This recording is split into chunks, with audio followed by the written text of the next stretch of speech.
যাই হোক 3 যুগের পর ঘাটে উঠে গিয়ে কর হরিচাঁদ পাট নিয়ে এলো অনেক দিনের পর। দেখছেন হরিচাঁদের নামের আগে যোগ হয়েছে কি পাটনি।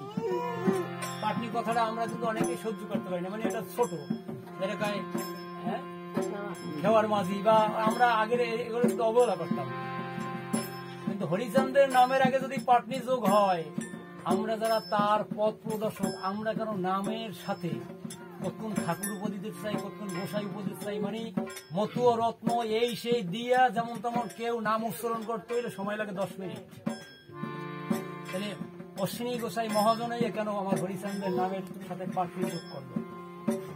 এবং আরো আছে, মানে উচিত কথা কইলে অনেক হয়তো কষ্ট পাইবে, যেহেতু ওইগুলো তো লাইভে প্রচার হইবে হরিবল, তবুও মনে যেটা যাক যে সংক্ষেপের মধ্যে করেই যাইতেছে।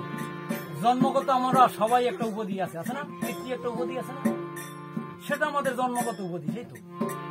কিন্তু ভোটার আইডি কার্ডও আমরা চেঞ্জ করিলে কি সাধু গোসাই ঠাকুর এই উপাধি কিন্তু চেঞ্জ করি কে? ওটা কি জন্মগত? জন্মগত একটা উপাধিতে আছে। তারপর আমি ধর্ম যদি আমি ভালো কিছু করতে পারি তাহলে একটা আমি উপাধি পাইছি, আমার গুরুর থেকে বা ভক্তদের কাছ থেকে বুদ্ধি পাইছি, সেটা তো ওরকম ভোটার আইডি কার্ডে উঠানোর কোনো প্রয়োজন নেই, আছে? তাহলে ওটা তাড়াতাড়ি তো জন্মগতই হয়ে গেল। দেখছেন? আর আমার হরিচাঁদের নামের সাথে যোগ হয়েছে কি পাটনি, যে পাটনি আমরা হিংসা করি, আমরা ঘরে উঠতে পেতাম না। তাহলে সে কোথায় আমরা কোথায়? আমাদের যে হইবে না কিছু, হইবে না কি লিখে পাবো? হ্যাঁ, আমরা 3 পয়সার সুসার নাই, কিন্তু লক্ষপতি নাম সাথেই শেষ হয়ে যাবে। দেখবেন অল্প বয়সে রোগে শোকে ধৈর্য শেষ। আর আমার বাবার বয়স 90-95 কোঠায়, এখন পর্যন্ত ঔষধ সে না খাইয়ে পারে, তবু আমি রাগে চাপে শুধুমাত্র একটা হাই প্রেশার ঔষধ খাওয়াই। কই আমি বারবার বলি যে আমার বাবার 90 কোঠার বয়স, আমি ওই বয়সটা পাবো না। আমি হয়তো 40-42 বছর বয়স হলে হয়তো কিছুদিন পরে আমার ঔষধ পিছনে বান্ধা লাগে, কারণ আমার কর্ম ভালো না।